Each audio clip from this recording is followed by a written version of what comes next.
میں بہک سکوں یہ مجال کیا، میرا رہنما کوئی اور ہے۔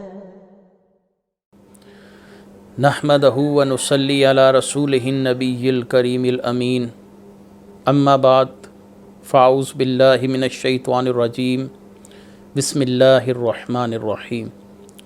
قال اللہ تبارک و تعالی فی القرآن الحکیم، ان اللہ و ملائکتہ یصلون علی النبی یا ایہا الذین آمنوا صلوا علیہ وسلموا تسلیما۔ الصلاۃ والسلام علیک یا رسول اللہ، الصلاۃ والسلام علیک یا نبی اللہ، الصلاۃ والسلام علیک یا شفیع المذنبین وعلی آلک واصحابک یا رحمۃ للعالمین۔ اللہ تعالیٰ کی حمد و ثنا، نبی مکرم جان عالم وجہ تخلیق کائنات، ہم سب کے مولا و آقا حضرت محمد مصطفیٰ صلی اللہ علیہ وسلم اور آپ کے جمیع آل و اصحاب کی بارگاہ ناز میں درود و سلام کے نذرانوں کے بعد، سامعین ذی وقار، میرے دینی اور یقینی دوستوں، بزرگوں اور بھائیوں، آج بحمدہ تعالی تفسیر اعجاز القرآن کے سلسلے میں اللہ تعالیٰ کے فضل و کرم سے ایک بار پھر ہم آپ کی خدمت میں حاضر ہیں، اور آج قرآن کریم فرقان حمید کی سب سے بڑی سورۃ مبارکہ سورہ البقرہ کے آخری رکوع کی تفسیر آپ کے سامنے پیش کی جائے گی۔ یہ 40واں رکوع ہے اور تقریباً 2.5 پاروں پر مشتمل یہ سورہ البقرہ آج اختتام پذیر ہونے کو ہے۔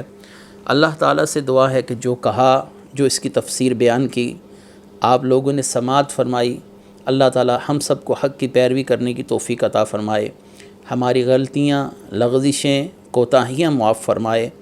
اللہ تبارک و تعالیٰ اس درس قرآن کو ہم سب کے لیے قبر کا نور بنائے۔ اللہ تبارک و تعالیٰ نے سورہ البقرہ کی آخری رکوع کو بہت اہمیت دی ہے۔ اس کے آخری 2 آیات بالخصوص ان کی فضیلت پر انفرادی طور پر بہت سی احادیث نبی کریم صلی اللہ علیہ وآلہ وسلم سے منقول ہیں، جو آخری 2 آیات کی تفسیر سے پہلے میں آپ کے سامنے پیش کروں گا۔ آخری رکوع کی پہلی آیت سورہ البقرہ آیت نمبر 284، 40واں رکوع ہے، اور تیسرے پارے کا 8واں رکوع۔ مجموعی طور پر یہ سورہ البقرہ کا آخری رکوع، یہ 40 رکوع سورہ البقرہ تک کے جو ہے یہ 2.5 پاروں پر مشتمل ہیں۔ اللہ تبارک و تعالیٰ قرآن کریم فرقان حمید میں ارشاد فرماتے ہیں، للہ ما فی السماوات و ما فی الارض وان تبدوا ما فی انفسکم او تخفوہ یحاسبکم بہ اللہ فیغفر لمن یشاء ویعذب من یشاء واللہ علی کل شیء قدیر۔ جو کچھ آسمانوں میں ہے، جو کچھ زمین میں ہے، سب اللہ ہی کا ہے، اور جو کچھ تمہارے دل میں ہے، اگر تم اسے ظاہر کرو یا چھپاؤ، اللہ تم سے اس کا حساب لے گا۔ تو جسے چاہے گا بخش دے گا، جسے چاہے گا سزا دے گا، اور اللہ ہر چیز پر قادر ہے۔ آیت مبارکہ میں للہ ما فی السماوات و ما فی الارض، یہ اللہ تبارک و تعالیٰ کی بادشاہت کا بیان ہے کہ زمین و آسمان میں کچھ بھی ہے وہ سب اللہ تبارک و تعالیٰ ہی کا ہے۔ یہاں پر حقیقی ملکیت کی طرف اشارہ ہے، کیونکہ لام ملکیت کا ہے۔ زمین و آسمان کے اندر کچھ بھی ہو، اس کی ملکیت، اس پر تصرف اور وہ تمام چیزیں حقیقی طور پر اللہ تعالیٰ کی ملک ہے۔ ہاں، جب ہم کسی چیز کا انتساب اپنی طرف کرتے ہیں کہ اس زمین کا مالک میں ہوں، اس گھر کا مالک میں ہوں، یا یہ چیز میری ہے، میرے زیر تصرف ہے، تو اس سے مراد مجازی ملکیت ہوتا ہے جو اللہ تعالیٰ نے ہمیں عطا فرمائی ہے۔ جیسے کہ فرمایا قُلِ اللّٰهُمَّ مَالِكَ الْمُلْكِ تُؤْتِي الْمُلْكَ مَن تَشَاءُ، کہ مالک الملک تو اللہ ہی ہے، ہاں اس میں سے جس کو چاہے، جتنا چاہے، جب چاہے عطا فرما دے، اور جب چاہے کسی انسان سے وہ سلب کر لے۔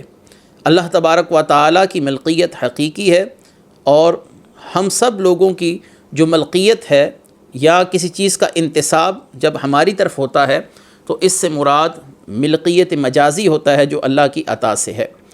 اگر ہم اسی فرق کو سمجھ لیں تو الحمدللہ نبی کریم صلی اللہ علیہ وآلہ وسلم کے لیے جو عقیدہ رکھا جاتا ہے کہ آپ اللہ تبارک و تعالیٰ کی عطا سے مالک و مختار ہیں، تو اس عقیدے کی وضاحت بھی اس آیت کی روشنی میں جو میں نے تفسیر کی ہو جاتی ہے کہ ہم رسول اللہ صلی اللہ علیہ وآلہ وسلم کے اختیارات، کمالات، ملکیت جو کچھ بھی مانتے ہیں وہ اللہ کی عطا سے مانتے ہیں، اور اتنا ہی مانتے ہیں جتنا اللہ تعالیٰ نے آپ کو عطا فرمایا، جبکہ اللہ تعالیٰ کی ملکیت ذاتی ہے، رسول اللہ صلی اللہ علیہ وآلہ وسلم کی ملکیت عطائی ہے۔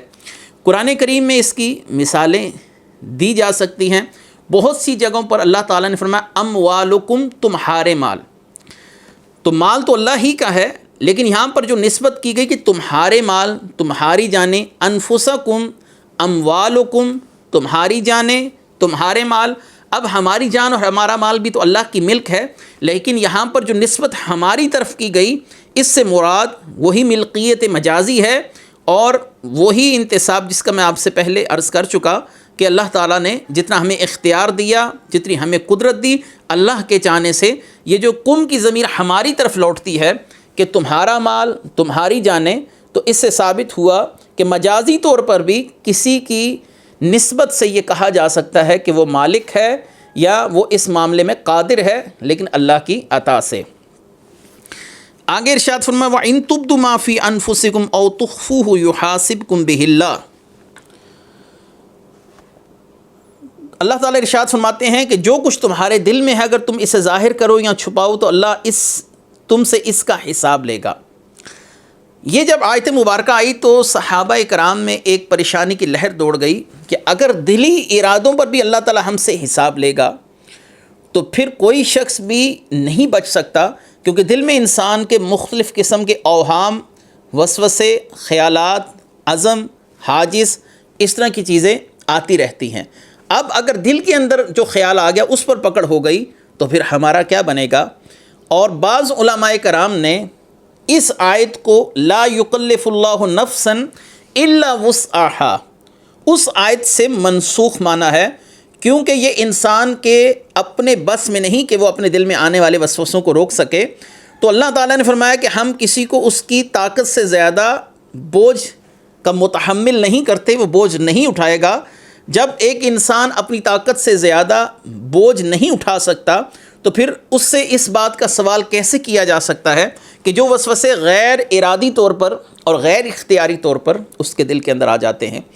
اور بعض علماء نے کہا کہ یہ آیت منسوخ نہیں ہے، لا یکلف اللہ نفسا الا وسعہا جو آگے آ رہی ہے اس آیت نے اس آیت کی تفسیر اور توضیح کر دی ہے۔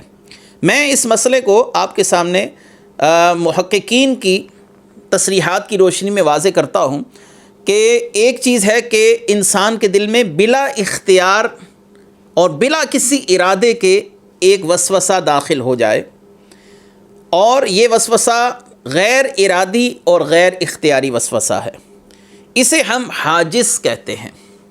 اس کا لفظ ذہن میں رکھیے، حاجز اس وسوسے کو کہا جاتا ہے جو غیر اختیاری، غیر ارادی طور پر آپ کے دل میں آیا، یہ آیا اور آنی فانی ہو گیا، یعنی آیا اور ختم ہو گیا۔ یہ تو ہر انسان کے ساتھ معاملہ ہے۔ ان وسواس کے اوپر شریعت کے اندر کوئی پکڑ نہیں کی گئی، نہ ہی ان وسواس کے متعلق یہ کہا گیا کہ ان کا حساب لیا جائے گا۔ یہ وسواس جن کو حاجز کہا جاتا ہے یہ پچھلی امتوں پر بھی معاف تھے اور اس امت پر بھی معاف ہے۔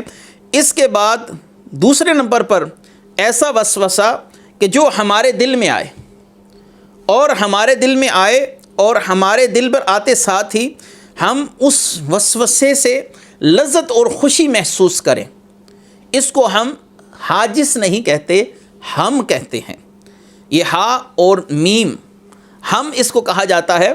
اس وسوسے پر بھی پکڑ نہیں ہے، یہ بھی دل میں آیا اور آپ نے اس کے اوپر اپنے مقدمات کو ترتیب دیا، ذہن میں ایک بات آ گئی، ہاں کاش ایسا ہو جائے تو کتنا اچھا ہو، تو یہ ہم کہلاتا ہے۔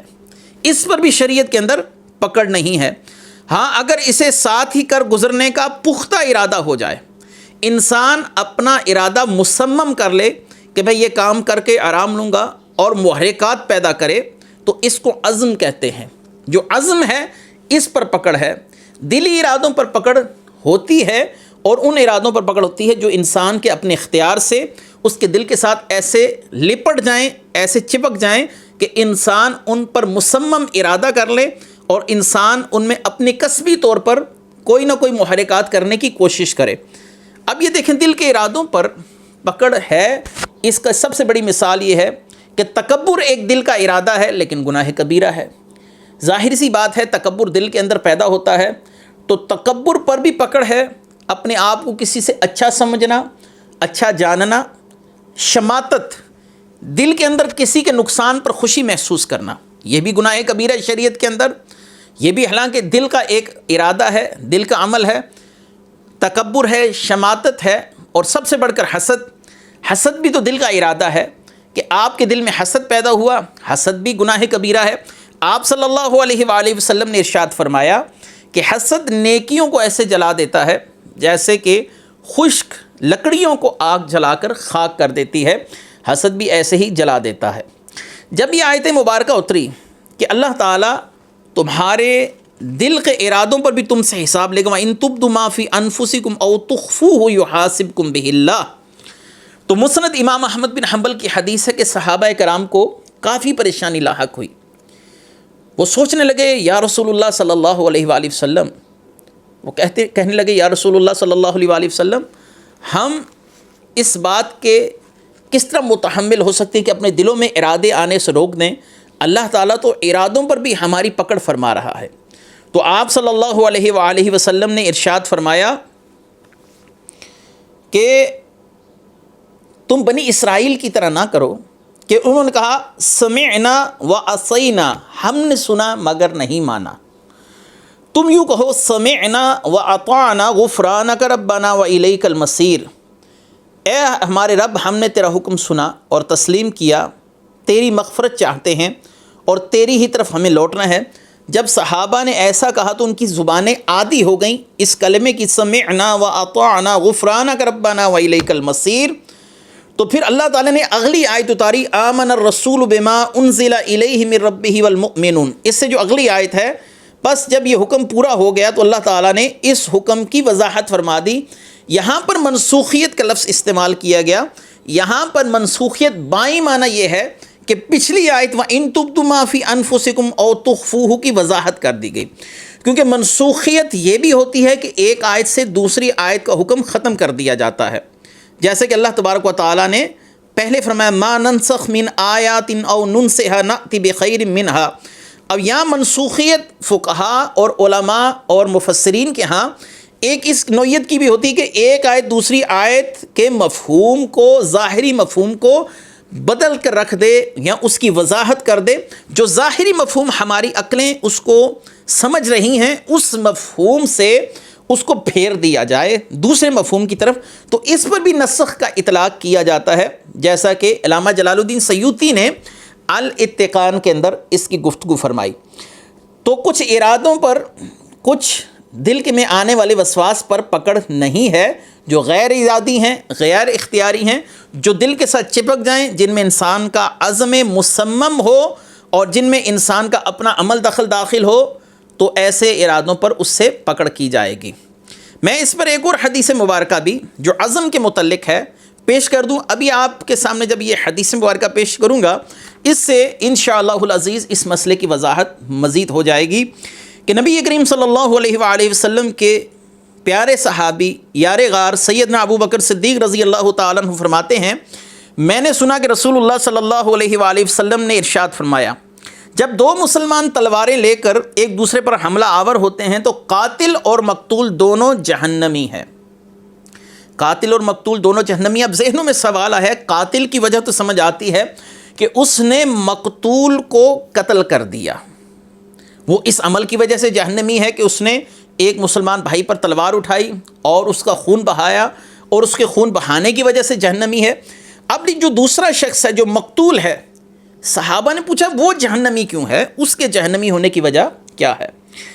تو نبی کریم صلی اللہ علیہ وآلہ وسلم نے فرمایا کیونکہ وہ اپنے ساتھی کے قتل پر حرص رکھتا تھا، حریص تھا، وہ بھی دل میں یہی ارادہ لے کر آیا تھا کہ میں اس کو قتل کروں گا، اور اب وہ ہتھیار اٹھا کر لے آیا اور اس نے اپنا مصمم ارادہ کر کے اس پر حملہ کر دیا، اور تقدیر غالب آئی، وہ خود قتل ہو گیا، لیکن دل میں ارادہ تو لے کر آیا تھا کہ میں اپنے اس بھائی کو قتل کروں گا یا مسلمان پر تلوار چلاؤں گا۔ امام بخاری نے اس حدیث کو کتاب الایمان کے اندر نقل فرمایا۔ تو امام بخاری رحمۃ اللہ علیہ کی اس حدیث سے بھی اس مسئلے کی وضاحت ہو گئی، جو حاجز ہے، جو ہم ہے، اس پر پکڑ نہیں ہے، اگر پکڑ ہے تو وہ عزم کے اوپر ہے، اس ارادے کے اوپر ہے جو مصمم ہو، انسان اس کے اندر مقدمات ترتیب دے، اپنے کسب کے ساتھ، اپنے اختیار کے ساتھ اس معاملے کو کرنے کی کوشش کرے، تو اللہ تبارک و تعالیٰ کی بارگاہ میں وہ قابل پکڑ ہوتا ہے۔ مزید ارشاد فرمایا اللہ تبارک و تعالیٰ نے فَيَغْفِرُ لِمَن يَشَاءُ وَيُعَذِّبُ مَن يَشَاءُ وَاللَّهُ عَلَى كُلِّ شَيْءٍ قَدِيرٌ۔ تو جو اللہ تبارک و تعالیٰ جسے چاہے بخش دے اور جسے چاہے سزا دے گا، اور اللہ ہر چیز پر قادر ہے، جسے چاہے بخش دے اور جسے چاہے سزا دے۔ اصل میں یہ آیت مبارکہ اللہ تعالیٰ کی خفیہ تدبیر کی طرف اشارہ دے رہی ہے کہ کسی انسان کو اپنے نامہ اعمال پر تکبر نہیں کرنا چاہیے، اپنی نیکیوں پر اس کو خود پسندی کے اندر مبتلا نہیں ہونا چاہیے کہ میرے پاس اتنے نامہ اعمال کے اندر نیک عمل ہیں، میں نیک ہوں، فلاں بدکار ہے، اور فلاں شخص جہنم میں جائے گا، میں یقیناً جنت میں جاؤں گا۔ اصل میں اللہ تبارک و تعالیٰ کی خفیہ تدبیر جب غالب آتی ہے تو انسان باوجود یہ کہ ہزاروں لاکھوں نیکیاں ہونے کے جہنم کا ایندھن بنا دیا جاتا ہے، اس کی پچھلی نیکیاں ضائع کر دی جاتی ہیں اور اس کو اس بات کا شعور بھی نہیں ہوتا۔ جیسا کہ کہا گیا کہ جب نبی کی بارگاہ میں حاضر ہو جاؤ تو اپنی آوازوں کو پست رکھو، یہ نہ ہو کہ اللہ تعالیٰ تمہارے سب اعمال رائیگاں فرما دیں لیکن تمہیں اس بات کی خبر ہی نہ ہو۔ ان تحبط اعمالکم وانتم لا تشعرون، اور تمہارے اعمال ضائع کر دیے جائیں، تم اس بات کا شعور بھی نہ رکھو۔ دو احادیث اس طرف میں اشارہ دے رہا ہوں کہ ہمیں ہر وقت خوف کے عالم میں رہنا چاہیے کہ اللہ تبارک و تعالیٰ کی پکڑ، اللہ تعالیٰ کی گرفت کسی وقت بھی ہم پر ہو سکتی ہے۔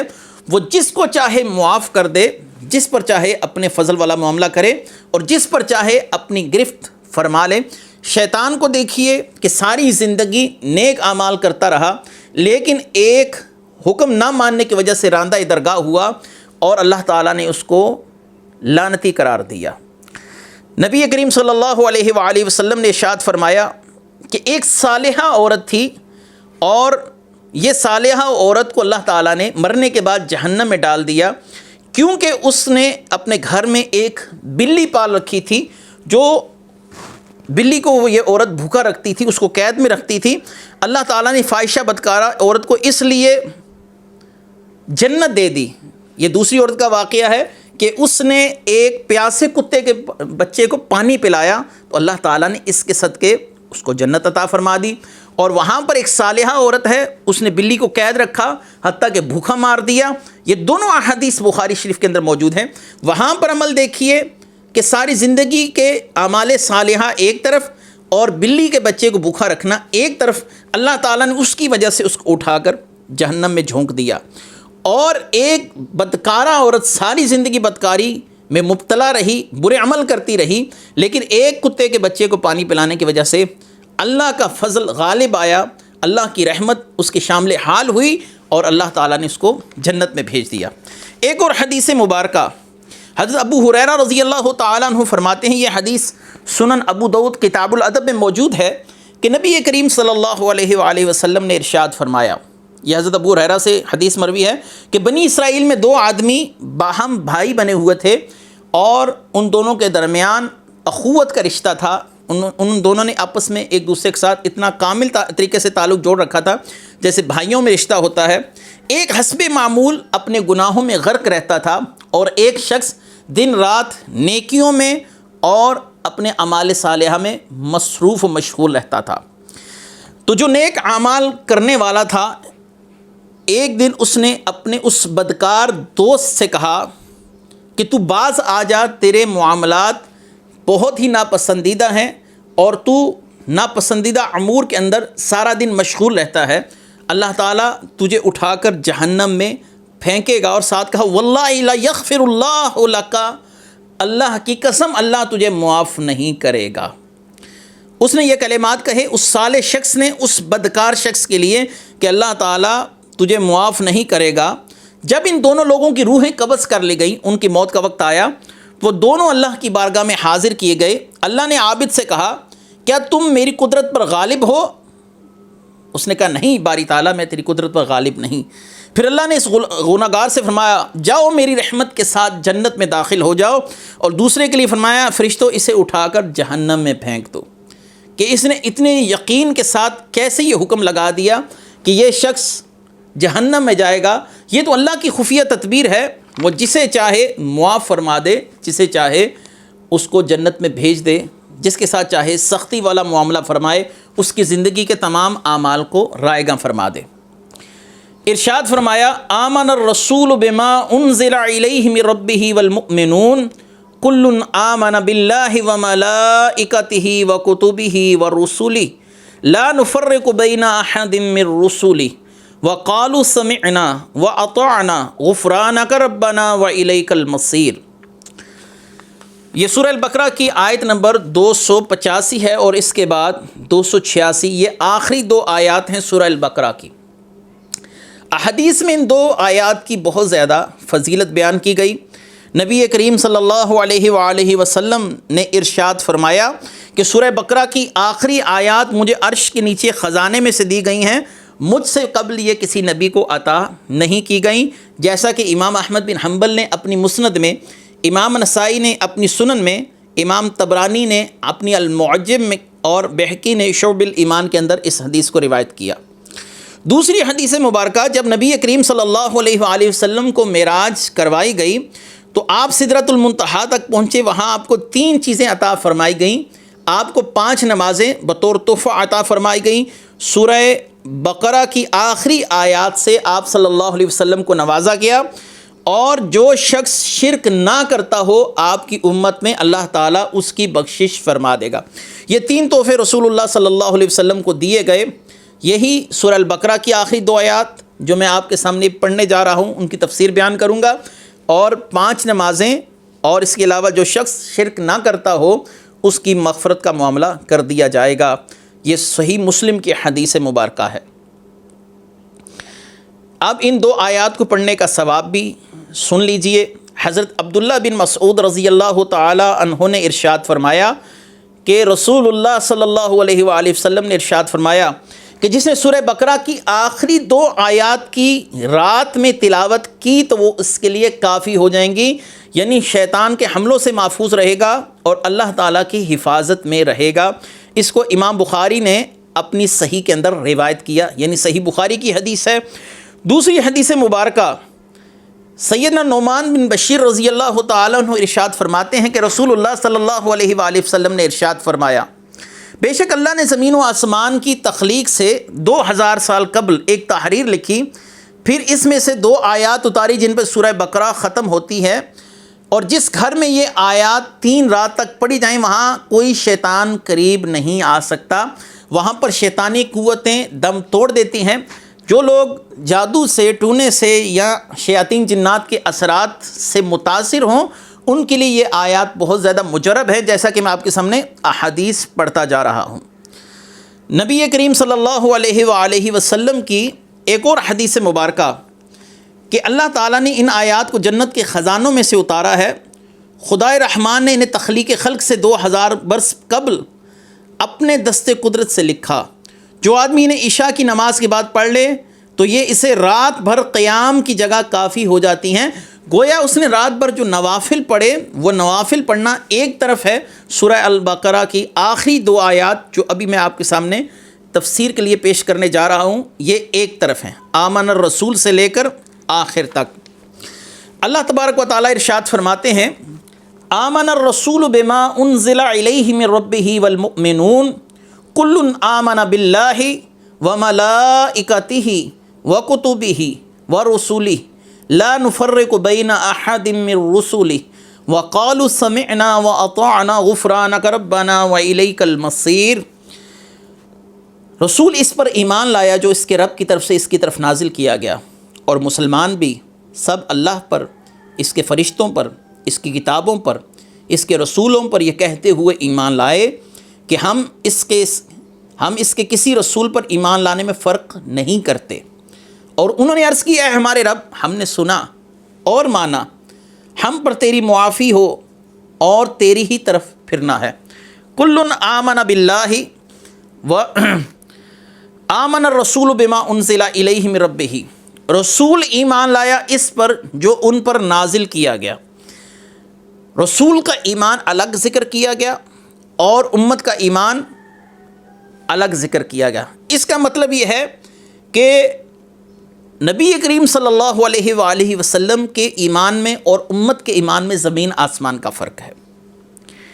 نبی کا ایمان شہودی ہوتا ہے، نبی اللہ تبارک و تعالیٰ کے فرشتوں کو دیکھتا ہے، نبی اللہ تبارک و تعالیٰ کے قدرت کے مناظر کو اپنی آنکھوں سے مشاہدہ کرتے ہیں، اور امتی نبیوں سے سن کر اس چیز پر ایمان لاتے ہیں۔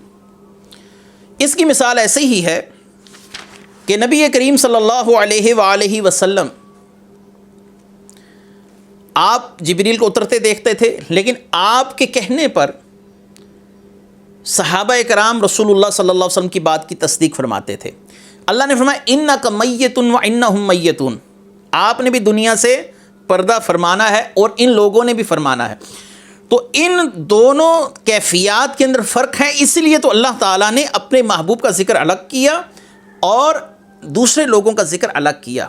اگر موت محض مر جانے کا نام ہو، فنا ہو جانے کا نام ہو، تو اللہ تعالیٰ واو عاطفہ کے ساتھ انک میتن و انہم میتن، یہ جو واو بیچ میں آیا اس نے دونوں کے درمیان فرق کر دیا۔ جیسے کہ کہا جاتا ہے کہ زید اور بکر آئے، یہاں پر ظاہری سی بات ہے کہ لفظ اور نے دونوں شخصیات کے اندر فرق ڈال دیا کہ دونوں جدا جدا ہیں۔ ایسے ہی رسول کے ایمان کا ذکر کیا گیا، بعد میں ہم لوگوں کے ایمان کا ذکر کیا گیا، اہل ایمان کے ایمان کا ذکر کیا گیا۔ تو معلوم ہوا کہ رسول کا ایمان اور نوعیت کا ہوتا ہے، اور انبیاء علیہم السلام کا ایمان اور نوعیت کا، اور ان کی امتوں کا ایمان کسی اور نوعیت کا ہوتا ہے۔ آمن الرسول بما انزل الیہ من ربہ، رسول ایمان لایا اس پر جو اس کے پاس رب کی طرف سے اترا۔ یہاں پر آپ صلی اللہ علیہ وآلہ وسلم کا ذکر کیوں نہیں کیا گیا، آپ کا نام کیوں نہیں لیا گیا؟ وصف رسالت کے ساتھ آپ کا ذکر کر دیا گیا کہ رسول ایمان لائے اس پر جو ان پر اتارا گیا۔ تو یاد رکھیے کہ نبی کریم صلی اللہ علیہ وآلہ وسلم کا منصب رسالت یہ ایسا مشہور منصب ہے کہ جب رسول لفظ بولا جائے تو فوراً ذہن آپ کی طرف مبذول ہوتا ہے۔ جب ہم کلمہ پڑھتے ہیں تو اس میں بھی دیکھیے ہم پڑھتے ہیں لا الہ الا اللہ محمد الرسول اللہ، محمد اللہ کے رسول ہیں۔ آپ صلی اللہ علیہ وآلہ وسلم کا وصف رسالت ایسا غالب ہے آپ کے تمام ناموں پر کہ جب رسول کہا جائے تو فوراً پہلا جو ذہن کے اندر تشخص ظاہر ہوتا ہے، جو شخصیت واضح ہوتی ہے، وہ نبی کریم صلی اللہ علیہ وآلہ وسلم کی شخصیت مبارکہ ہے۔ دوسرا یہ ہے کہ نبی کریم صلی اللہ علیہ وآلہ وسلم اس چیز پر ایمان لائے جو ان پر ان کے رب کی طرف سے نازل کی گئی۔ اچھا، نبی کی طرف جب فرشتہ کوئی وحی لے کر آتا ہے تو نبی کو یہ یقین کیسے ہوتا ہے کہ یہ اللہ کا مقرب فرشتہ ہے اور یہ جو کچھ لایا یہ میرے رب کی طرف سے حق ہے؟ بالخصوص یہ سوال تو پہلی وحی کے موقع پر بھی کیا جا سکتا ہے کہ جب پہلی وحی اتری اور نبی کریم صلی اللہ علیہ وآلہ وسلم اس وقت غار حرا میں تھے اور جبریل علیہ السلام آپ کے سامنے آئے، تو پھر آپ کو کس طریقے سے اور کیسے یہ یقین ہوا کہ یہ اللہ کا مقرب فرشتہ ہے جو وحی لانے پر مامور ہے، اور یہ جو پڑھ رہا ہے یہ کوئی شیطانی کلمات نہیں ہیں نعوذ باللہ، یا یہ کوئی شیطانی اثرات نہیں ہیں، یا یہ کوئی شیطان کی طرف سے معاملہ نہیں کیا گیا، یہ رب رحمان کی طرف سے کیا گیا ہے۔ تو یاد رکھیے کہ اللہ تبارک و تعالیٰ نے نبی کو ایسی روحانیت سے اور ایسی باطنی قوت سے نوازا ہوتا ہے کہ جو عالم اجسام میں رہ کر عالم ارواح کے ساتھ بھی موافقت رکھتا ہے، عالم ملکوت کے ساتھ بھی اس نبی کی موافقت ہوتی ہے۔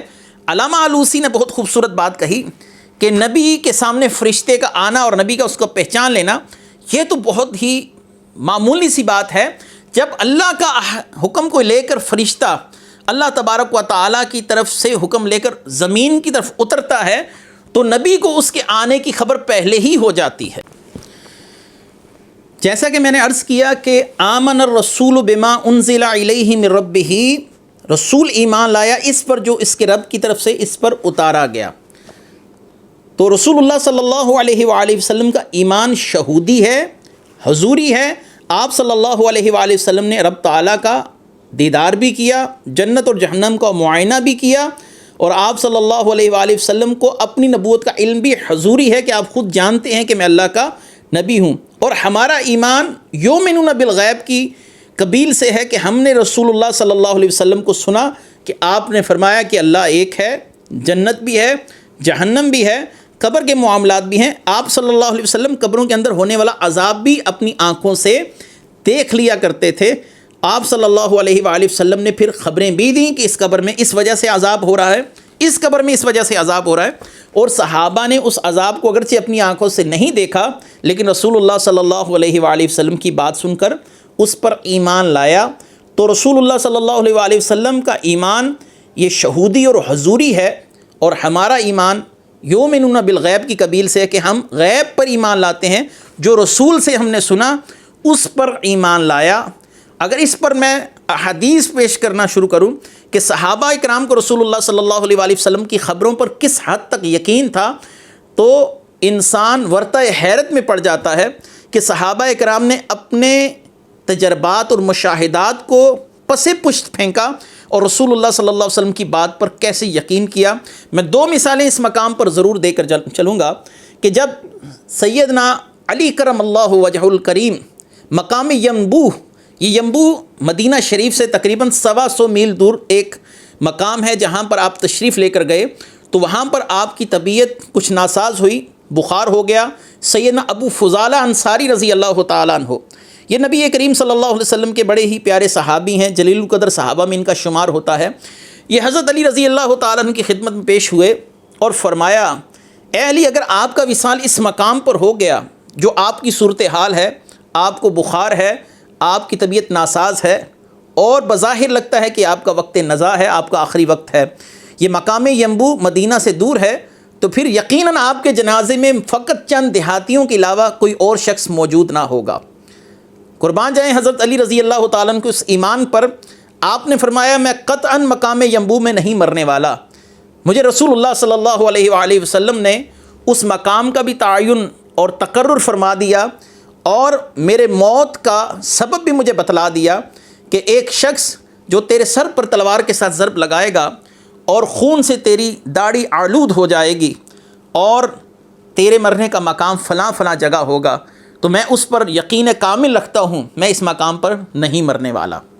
ایسے ہی جب سیدنا ابو ذر غفاری رضی اللہ تعالیٰ عنہ کو مقام ربضہ کی طرف جانا پڑا، آپ رہبانیت اختیار کر کے، رہبانیت سے مراد یعنی دنیا سے کٹ کر آپ ایک طرف چلے گئے، آپ کسی سے زیادہ ملنا پسند نہیں کرتے تھے، آپ کی طبیعت پر یہ غلبہ تھا کہ آپ تنہا رہنا پسند کرتے تھے، اللہ کا خوف آپ پر بہت غالب تھا۔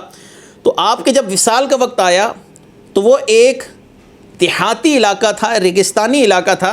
آپ کی زوجہ نے کہا کہ حالات و واقعات تو اس بات کی طرف اشارہ دے رہے ہیں کہ آپ کے جنازے میں ممکن ہے کہ کوئی شخص بھی نہ آئے اور تنہا مجھے آپ کی تدفین کرنی پڑے۔ سیدنا ابو ذر غفاری رضی اللہ تعالیٰ عنہ نے فرمایا، اے میری اہلیہ، نہ میں نے رسول اللہ صلی اللہ علیہ وآلہ وسلم سے جھوٹ سنا، نہ ہی میں تمہیں جھوٹ بیان کر رہا ہوں۔ میں نے رسول اللہ صلی اللہ علیہ وآلہ وسلم سے سنا تھا کہ تم میں ایک شخص ایسا ہوگا جو تنہا ایک ایسے مقام پر وصال پائے گا جہاں پر کوئی شخص اور فرد موجود نہیں ہوگا، لیکن اس کا جنازہ پڑھنے کے لیے بہترین افراد آئیں گے۔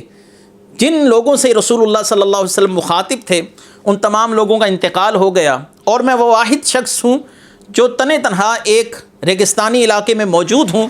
مجھے یقین ہے کہ یہ پیشن گوئی میرے لیے ہی کی گئی تھی۔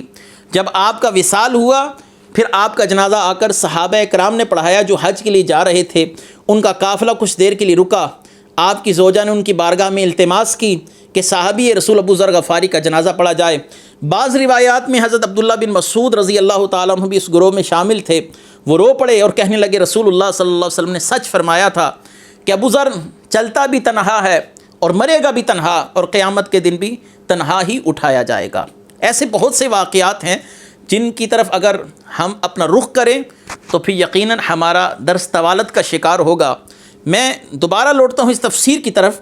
آمن الرسول بما انزل الیہ من ربہ والمؤمنون، رسول ایمان لایا اس پر جو ان کے پاس رب کی طرف سے اتارا گیا، اور ایمان والے ایمان لائے رسول پر۔ کل آمن باللہ، سب ایمان لائے اللہ پر، فرشتوں پر، اور اس کی کتابوں پر اور رسولوں پر۔ یہاں پر معلوم ہوا کہ فقط اللہ پر ایمان لانا ہی کامل ایمان نہیں، اللہ پر بھی ایمان لانا ہے، اور جس کو اللہ تعالیٰ منواتا جائے گا ہم نے اس کو بھی ماننا ہے۔ شیطان کا مسئلہ بھی یہی رہا کہ اس نے کہا اے اللہ میں فقط تجھ ہی کو مانوں گا، اور تیرے علاوہ کسی اور کو ماننے کے لیے میری جبین نیاز نہیں جھکنے والی۔ اللہ تبارک و تعالیٰ نے فرمایا فخرج، نکل جا، دفع ہو جا۔ اور ایمان کا تقاضا یہی ہے کہ اللہ کو بھی ماننا ہے، اور اللہ کی نسبت سے اس کے فرشتوں کو بھی ماننا ہے، اور کتابوں کو بھی ماننا ہے، اور رسولوں کو بھی ماننا ہے۔ یہ بات ہم پہلے دروس کے اندر آپ کے سامنے پیش کر چکے کہ یہود و نصارہ میں یہی تو ایک برائی تھی کہ وہ بعض رسولوں پر ایمان لاتے تھے اور بعض پر ایمان نہیں لاتے تھے۔ آگے ارشاد فرمایا لا نفرق بین احد من رسلہ، کہ ہم رسولوں پر ایمان اس لحاظ سے لائے کہ ہم رسولوں پر ایمان لانے میں کوئی فرق نہیں کرتے۔ یہاں پر فرق نہیں کرنے سے مراد یہ ہے کہ تمام رسولوں کو مانتے ہیں اور دل و جان سے ان پر ایمان لاتے ہیں، اللہ کا مقرب سمجھتے ہیں، کسی رسول کے لیے تنقیص اور کسی رسول کی شان میں بے ادبی کو قطعاً حرام اور دائرہ اسلام سے خارج ہونے والا عمل سمجھتے ہیں۔ لا نفرق بین احد من رسلہ سے مراد یہ نہیں ہے کہ رسولوں میں جو باہمی تفاوت ہے درجات کے لحاظ سے ہم اس کا انکار کرتے ہیں، سب کو برابر سمجھتے ہیں۔ شرف نبوت میں سب برابر ہے، جیسے شرف صحابیت میں صدیق اکبر ہوں، عمر فاروق ہوں، عثمان غنی ہوں، مولا علی ہوں، ابو ذر غفاری ہوں، سیدنا مقداد ہوں، سیدنا عمار بن یاسر ہوں، یہ تمام صحابہ اکرام شرف صحابیت میں برابر ہیں کہ وہ بھی صحابی ہیں، یہ بھی صحابی ہیں، وہ بھی صحابی ہیں۔ لا تسبوا اصحابی کے تحت تمام صحابہ اکرام کی عزت و حرمت یکساں ہے، یکجا ہے۔ لیکن جب درجات میں تفاوت کی بات آتی ہے تو اہل اسلام کہتے ہیں کہ صحابہ میں سب سے افضل صدیق اکبر ہیں، پھر عمر فاروق ہیں، پھر عثمان غنی ہیں، پھر مولا علی ہیں، پھر عشرہ مبشرہ ہیں، پھر اصحاب بدر ہیں۔ ایسے ہی یہ ترتیب بھی ہے کہ رسول اللہ صلی اللہ علیہ وآلہ وسلم کو ہم سب سے زیادہ افضل سمجھتے ہیں، اس کے بعد دیگر انبیاء اور رسل کے درجات و مراتب ہیں۔ یہاں پر ایک بات اور احتیاطی طور پر میں آپ کے سامنے پیش کرتا چلوں کہ تعین کر کے کہنا کہ 313 رسول اللہ نے بھیجے، یہ احتیاط سے ذرا دور ہے۔ کہنا چاہیے کہ کم و بیش 313 رسول تشریف لائے، ہم سب پر ایمان لائے۔ مقرر کر نہیں کہنا چاہیے 1,24,000 انبیاء 313 رسول، کہنا چاہیے کم و بیش۔ یہ جو لفظ ہے کم و بیش، یہ احتیاطی لحاظ سے علماء کرام نے بیان فرمایا کہ کہہ دینا چاہیے کم و بیش 313 اور 1,24,000 انبیاء پر ہم ایمان لائے۔ وَقَالُوا سَمِعْنَا وَأَطَعْنَا غُفْرَانَكَ رَبَّنَا وَإِلَيْكَ الْمَصِيرُ، اور انہوں نے عرض کیا اے ہمارے رب ہم نے سنا اور مانا، ہم پر تیری معافی ہو اور تیری ہی طرف پھرنا ہے۔ انہوں نے کہا کہ ہم نے سنا اور مانا، یہ صحابہ کرام کے کمال ایمان کی نشانی ہے جو اللہ تبارک و تعالیٰ نے قرآن کے اندر بیان فرمائی۔ سمعنا و اطعنا، ایک طرف صحابہ ہیں کہ سنا اور اطاعت کی، دوسری طرف بنی اسرائیل ہیں، حضرت موسیٰ علیہ السلام کی قوم ہے، کہتی ہے سمعنا و عصینا، سنا اور نافرمانی کی، سنا اور نہیں مانتے، لیکن صحابہ نے کہا سنا اور مانا۔ تو یہ صحابہ کرام کے کمال ایمان کی نشانی ہے۔ حضرت عبداللہ بن عمر رضی اللہ تعالیٰ عنہ فرماتے ہیں کہ صحابہ کرام کے چہروں پر مسکراہٹ ہوتی تھی، لیکن ایمان ان کے دلوں میں پہاڑوں سے بھی زیادہ بڑھ کر تھا۔ ان کے دلوں میں اللہ تعالیٰ نے ایمان ایسا رکھا ہوا تھا کہ جو پہاڑوں سے بھی بڑھ کر تھا۔ لا یکلف اللہ نفسا الا وسعہا، اللہ کسی جان پر اس کی طاقت سے زیادہ بوجھ نہیں ڈالتا۔ اس کے بہت سے معاملات آپ کو معاشرتی طور پر نظر آئیں گے۔ مثلا لا یکلف اللہ نفسا الا وسعہا، اللہ تعالیٰ آپ کے لیے آسانیاں چاہتا ہے۔ اللہ تعالیٰ نے آپ کے لیے دین یسر بھیجا، آسانیوں والا دین بھیجا۔ ایک جگہ پر اللہ تبارک و تعالیٰ نے فرمایا فاتقوا اللہ ما استطعتم، اللہ سے ڈرو جتنی تم میں طاقت ہے، یعنی اتنا ڈرو جتنا تم ڈر سکتے ہو۔ جتنی تم میں طاقت ہے. تکلیف ما لا یطاق کا انسان کو مکلف نہیں کیا گیا کہ اپنی طاقت سے بڑھ کر کوئی عمل کرے، بلکہ ایک جگہ پر اللہ تعالیٰ نے پھر ارشاد فرمایا، سورہ الحج ہے، آیت نمبر 78 ہے، وَمَا جَعَلَ عَلَيْكُمْ فِي الدِّينِ مِنْ حَرَجٍ، اور اللہ نے تم پر دین کے معاملے میں کوئی حرج یعنی کوئی تکلیف، کوئی مشکل نہیں رکھی. اور سورہ البقرہ آیت نمبر 185 جس کی ہم تفسیر کر گزر آئے، اللہ تعالیٰ نے فرمایا، یرید اللہ بکم الیسر ولا یرید بکم العسر، اللہ تمہارے لیے آسانیاں چاہتے ہیں، اللہ تعالیٰ تمہارے لیے مشکلات نہیں چاہتے. اب انسان پر اس کی طاقت سے بڑھ کر بوجھ نہیں ڈالا گیا. اس کی تفسیر آپ کے سامنے میں مختلف فقہی مسائل کی روشنی میں پیش کرتا چلوں.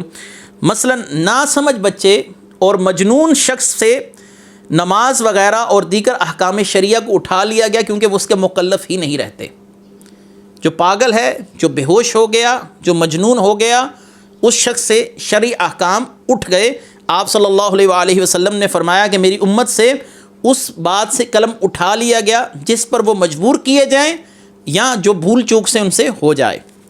دوسرا کہ ہاتھ پاؤں میں زخم ہو اور وضو کرنے کے اندر انسان کو مسئلہ آ رہا ہو تو ایسی صورتحال میں شرعی لحاظ سے وہ شخص اپنے ہاتھ پر لپٹی ہوئی پٹی کے اوپر مسح بھی کر لے تو انسان کا وضو ہو جائے گا.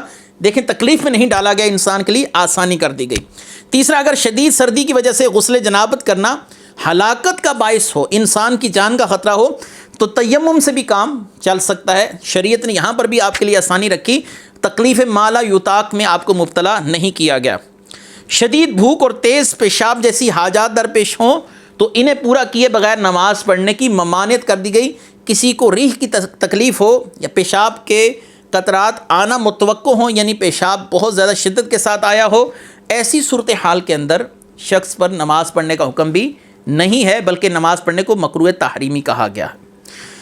کسی نے روزہ رکھا ہو اور شدید پیاس یا بھوک آئے اور دورے پڑنے لگے، جان خطرے میں پڑ جائے تو ایسے شخص کو روزہ چھوڑنے کی اجازت ہے. اور سفر طویل کے اندر بھی جو مریض ہو، شرعی لحاظ سے مسافر ہو، اس شخص پر بھی روزہ رکھنے کی اپنی اختیاری صورتحال کر دی گئی کہ وہ چاہے رکھ لے، اگر چاہے تو نہ رکھے. جس شخص کے پاس قرض اتارنے کا کچھ بھی مال نہ ہو، ایسا شخص جو مال دینے سے قاصر ہو، قاضی اسے مفلس قرار دے گا اور قرض خواہ اسے تنگ نہیں کرے گا. یہ بھی شریعت کی طرف سے اس کے لیے آسانی ہے. گو کہ بہت سی مثالیں ہیں. لا یکلف اللہ نفسا الا وسعها، اللہ تعالیٰ کسی جان پر اس کی طاقت کے برابر ہی بوجھ ڈالتے ہیں اور کسی جان پر اس کی طاقت سے، اس کی استطاعت سے بڑھ کر بوجھ نہیں ڈالا جاتا. ارشاد فرمایا، لہا ما کسبت وعلیہا ما اکتسبت،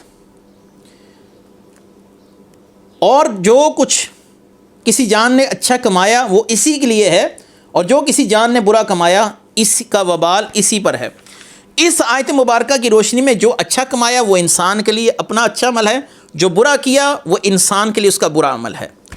اب یہاں پر ذہنوں میں سوال آئے گا کہ ایصال ثواب میں تو کوئی اچھا عمل کرتا ہے اس کا ثواب دوسرے کو پہنچ جاتا ہے.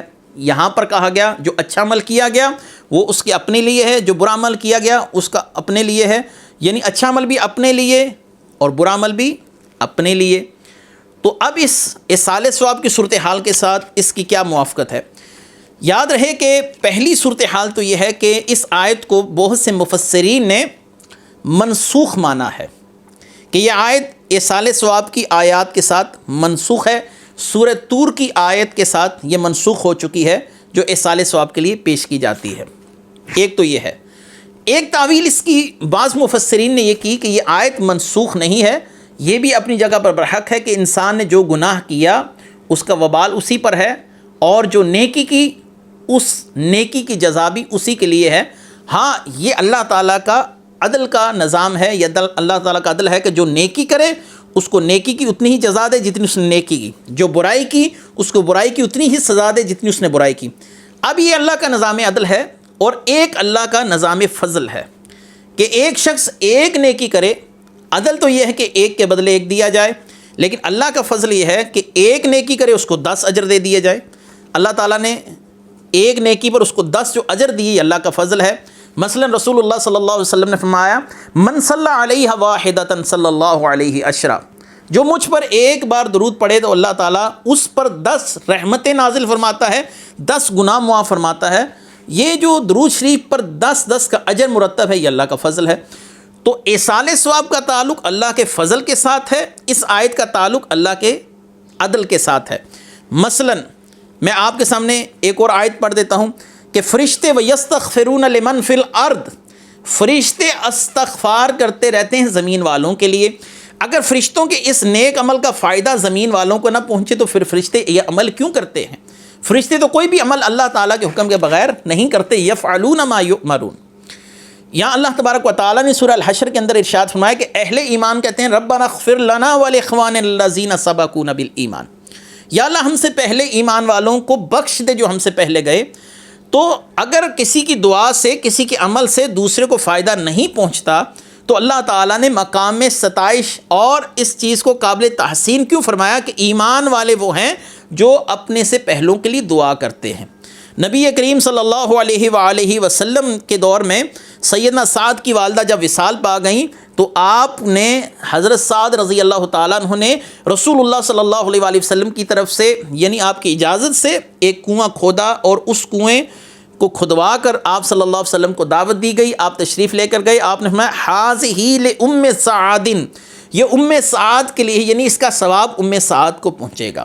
جو لوگ بھی اس سے پانی پئیں گے، وضو کریں گے، اپنے گھر کے استعمال کے لیے لے کر جائیں گے، اس سے فائدہ ان کو پہنچے گا۔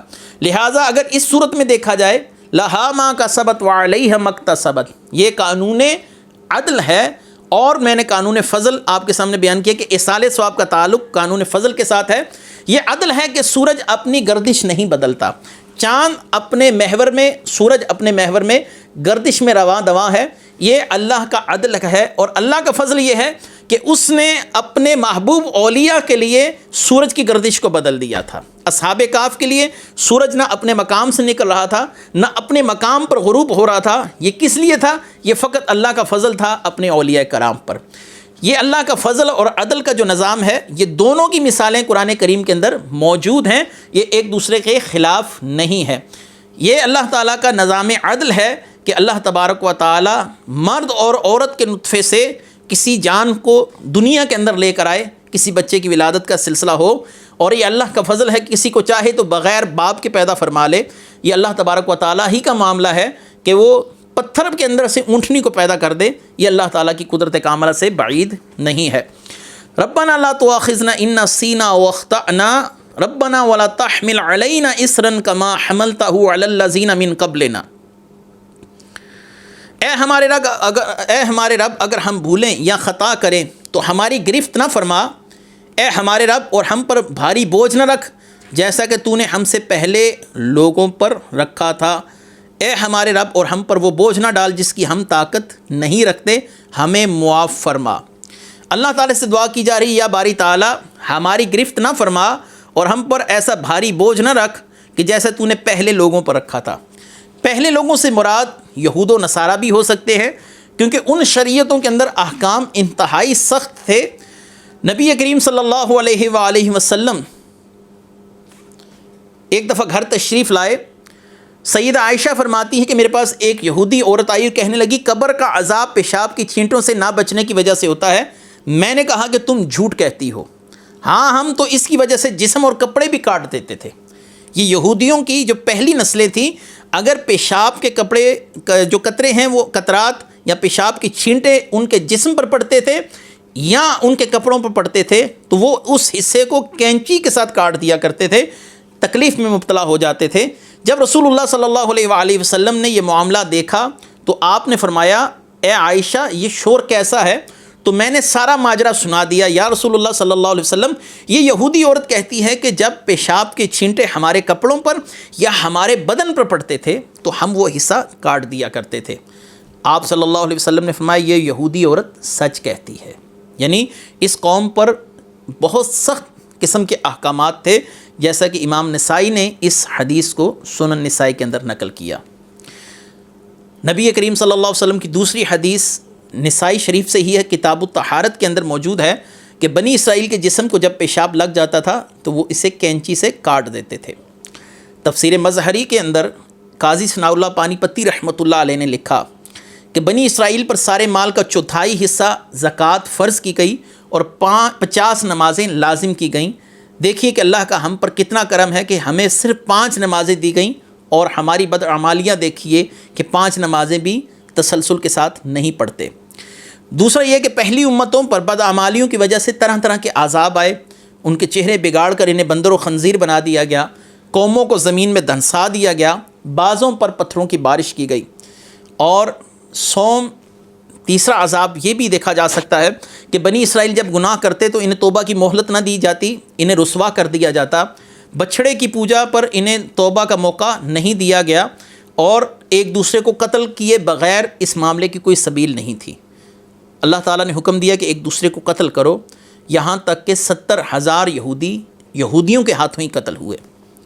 اللہ تعالیٰ نے آج اپنے حبیب کے صدقے ہم سے یہ تمام بوجھ اتار دیے، جیسا کہ سورہ الاعراف کی آیت نمبر 157 میں ہے کہ رسول ہمارے پاس آئے اور ہم سے وہ بوجھ اتار دیے جو بوجھ ہم پر پہلے ڈالے گئے تھے۔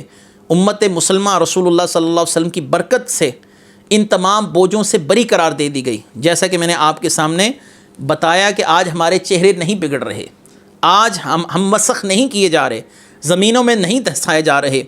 کیا خوب فرمایا ہے کہ آج جو عیب کسی پر نہیں کھلنے دیتے، آج جو عیب کسی پر نہیں کھلنے دیتے، کب وہ چاہیں گے میری حشر میں رسوائی ہو، وہ قیامت کے دن ہماری رسوائی کیسے چاہیں گے۔ مزید ارشاد فرمایا ربنا ولا تحملنا ما لا طاقت لنا بہ، یہ چوتھی دعا ہے صحابہ اکرام کی، اے اللہ، اے ہمارے رب، جو مشقت ہم نہیں اٹھا سکتے ہم سے نہ اٹھوا۔ اس سے مراد یہ ہے کہ جو یہود و نصارہ پر سختیاں تھیں، بہت سے حلال جانور ان پر کھانا حرام تھے، وہ رسول اللہ صلی اللہ علیہ وسلم کی جب بعثت ہوئی تو یہ اونٹ کا گوشت بھی نہیں کھاتے تھے، وغیرہ وغیرہ تفصیلات الحمدللہ ہم پیچھے عرض کر کے آ چکے، کچھ سورہ الاعراف کے اندر آئیں گی انشاءاللہ العزیز، اسی مقام پر عرض کر دی جائیں گی۔ تو یا اللہ ہم سے ان عذابوں کو اٹھا لے، ہم پر وہ بوجھ نہ ڈال جو ہم نہیں اٹھا سکتے، ہمارے لیے آسانیوں کے معاملات فرما۔ واعف عنا واغفر لنا وارحمنا، واعف عنا، دنیا میں ہمارے گناہوں پر ہمیں پکڑ نہ فرما، ہمارے چہرے نہ مسخ فرما اور ہمارے حال پر رحم فرما۔ واغفر لنا، اے اللہ ہمارے گناہوں کو آخرت میں معاف فرما دے، عذاب سے بچا۔ وارحمنا، ہمیں تیرے رحم کا تقاضا ہے، ہم تیرے رحم کا تقاضا کرتے ہیں، ہم پر رحم فرما اور ہمارے ساتھ حالت نظام میں آسانیاں فرما، قبر میں آسانیاں فرما، قیامت کے دن آسانیاں فرما۔ انت مولانا فانصرنا علی القوم الکافرین، ہمارا مولا تو ہی ہے، مددگار تو ہی ہے، دوست تو ہی ہے۔ اور مولا کے کئی معنی ہے، کئی معنی ہے، یہ کثیر المعنی لفظ ہے۔ تو اس جگہ پر ہے کہ اے اللہ تو ہی ہمارا مددگار ہے، تو ہی ہماری مدد کرنے والا ہے، ہم پر نرمی فرما، ہماری مدد فرما۔ فانصرنا علی القوم الکافرین، ہمیں کافروں پر مدد عطا فرما۔ یہاں پر کافر بول کر مراد وہ جمیع مذاہب مراد لیے گئے جو مسلمان نہیں ہے، کیونکہ رسول اللہ صلی اللہ علیہ وسلم نے فرمایا الکفر ملت واحدہ، تمام کفر ایک ملت واحد ہے، اگرچہ ایک دوسرے کے ساتھ نظریاتی اختلاف رکھتے ہیں، کوئی عیسائی ہے، کوئی یہودی ہے، کوئی ہندو ہے، کوئی بت پرست ہے، کوئی کیا ہے، لیکن جب اسلام کے خلاف کسی سازش کا موقع آتا ہے تو یہ تمام لوگ یکجا ہو جاتے ہیں اور اسلام پر یک لخت حملہ کرتے ہیں۔ اس لیے آپ نے فرمایا الکفر ملت واحدہ۔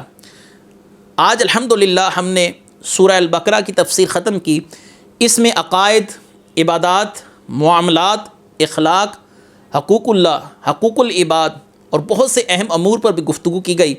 اللہ تعالیٰ سے دعا کرتا ہوں کہ جو میں نے کہا اس میں کوئی کسی قسم کی بھی کمی پیشی ہوئی ہو تو مجھے معاف فرمائے۔ اللہ تعالیٰ ہمیں حسن نیت کے ساتھ دین کا کام کرتے رہنے کی توفیق عطا فرمائے۔ اگلا درس انشاءاللہ العزیز ہم سورہ العمران کے تعارف اور پہلے رکوع کی تفسیر کے ساتھ پیش ہوں گے۔ سورہ العمران قرآن کریم کی بہت فضیلت والی صورت ہے، اس کے اندر بھی اللہ تبارک و تعالیٰ نے بہت سے معاملات بیان کیے۔